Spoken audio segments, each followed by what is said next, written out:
What's up, everyone? Thank you so much for tuning into our coverage of the 2020 Idlewild Open presented by Dynamic Discs. We had such a great time in Burlington, Kentucky.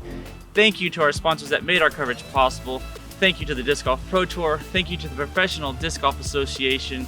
Thank you to Grip 6 Belt Company. Thank you to Disc Golf Pins. And lastly, huge thank you to our Patreon supporters over at patreon.com/JomezPro. We certainly could not do what we do without your unending support week after week. And now moving on to our coverage coming up this weekend. We are here in Peoria, Illinois for the 10th annual Discraft Ledgestone Insurance Open. We are going to have some incredible coverage coming up for you guys this weekend, as we always do here in Peoria.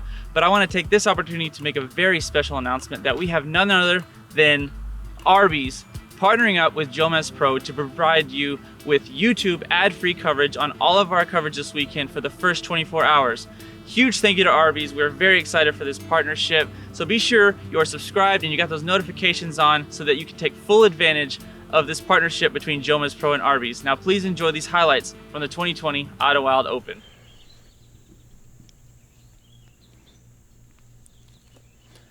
And James getting his round underway with his first birdie. I feel like I've seen this putt before on this hole. I'm pretty sure we've seen that highlight a dozen times already. I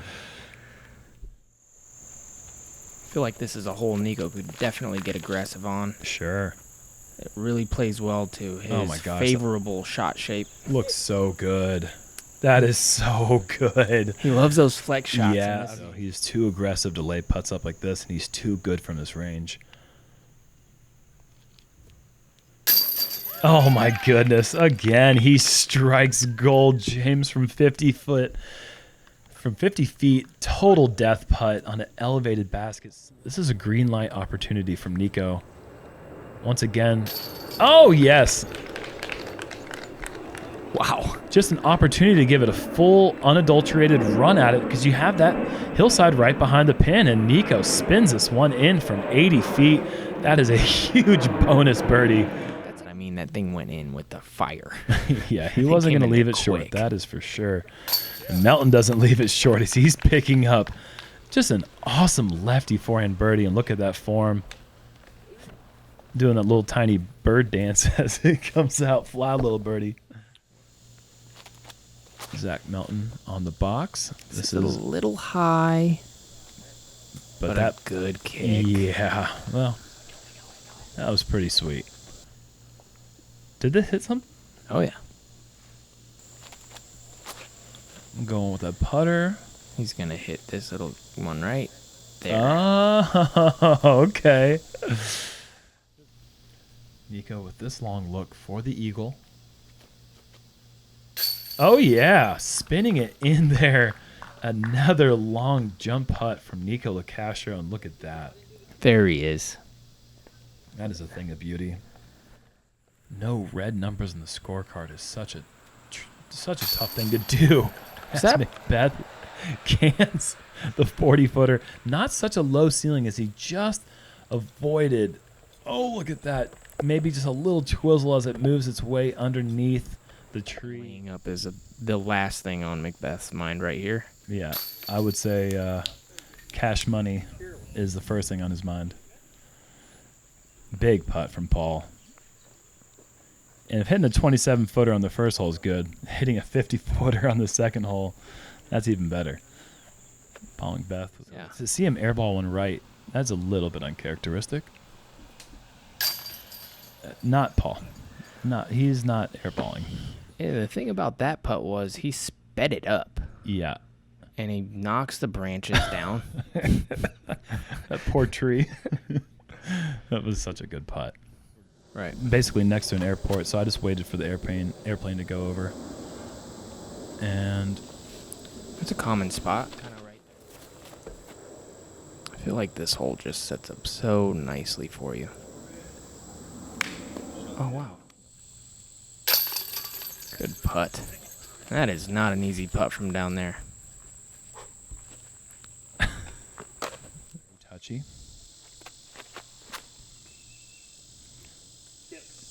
And I feel like if there was a tournament with 18 of these holes.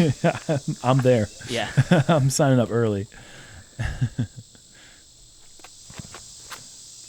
just really sets up so well for the speed of the AVRX3. My most comfortable approach disc ever. I just absolutely lean on. Yeah, he is looking upwards, which I thought was crazy. And then he just grenades at, 180 feet high. Hmm.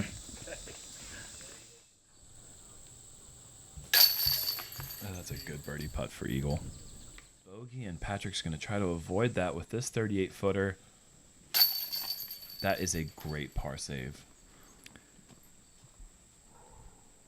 When you have that momentary lapse of focus and you just hit the tree a couple feet out of your hand, you can feel so deflated, and to be able to pick back up, refocus, make that putt. Money.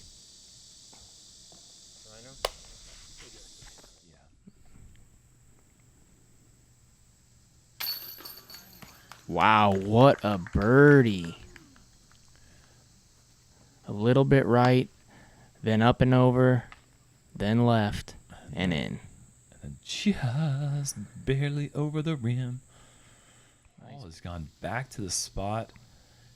And look at this shot, a blind shot behind the bush, going with his buzz turnover, and this is... Put that in top 10 shots of the year right there. I feel. What? That was insane. He's 450, maybe more from the pin, blind, going with his mid-range, and totally trusting the height, distance, and using the back slope of the out-of-bounds area to bank back onto the green. You can make big moves, and with a 6 or 7 under on the back nine, all of a sudden you have yourself a wonderful round. And Eagle saving the par from 45 feet. Let's take another look at that. That's why you lay up.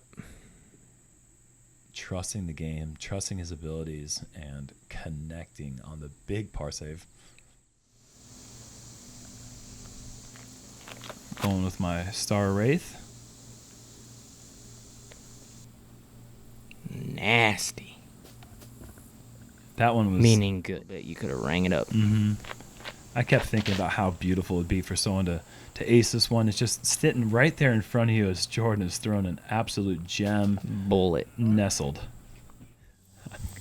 I'm actually throwing a Paul McBeth Star Destroyer. And needs to get down. yeah. Oh, wow. I remember thinking to myself, I don't want to throw a Paul McBeth Star Destroyer. I'm trying to beat this guy right now. I almost switched discs at the last second, but I'm pretty glad I didn't. Yeah, because that was just just a little kiss from a unique perspective, but I love that. I totally agree with you. The mistake is any bogey on 2. Right. A 4 is, like as you said, You is chose George that. just laces Wow. He's going to be popping on a couple of overstrokes as well. And there he is. Wow.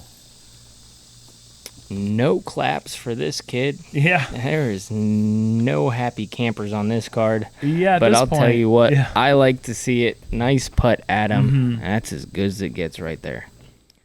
This young player has so much skill as you see him rip the smooth shot there, and look at that result.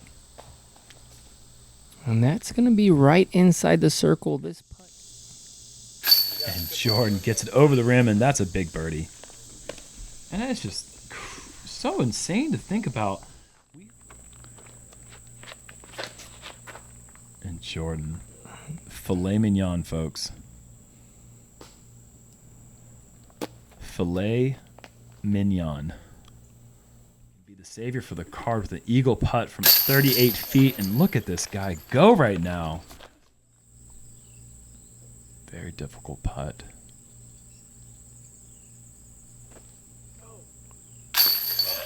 Oh, good catch. What a putt. Just the moments that this guy takes advantage of. Not the moments that he puts himself in. Yeah. The moments that he takes advantage of. Mhm. Like, just to now all of a sudden he's in it. Yep. You know, he seals his own fate Yep. from this point on. And that, yeah. 2 eagles on this one. And that's what we expect to see from Adam. That good, clean putting stroke. Stripe show. Yep. Chris Dickerson from like the 8th card. I don't even know what card he was on. Or is it going to be Jordan Castro still making big putts? No. It's not going to be Jordan Castro, but that is a huge par save. Hats off to Jordan for continuously fighting all the way through this treacherous course.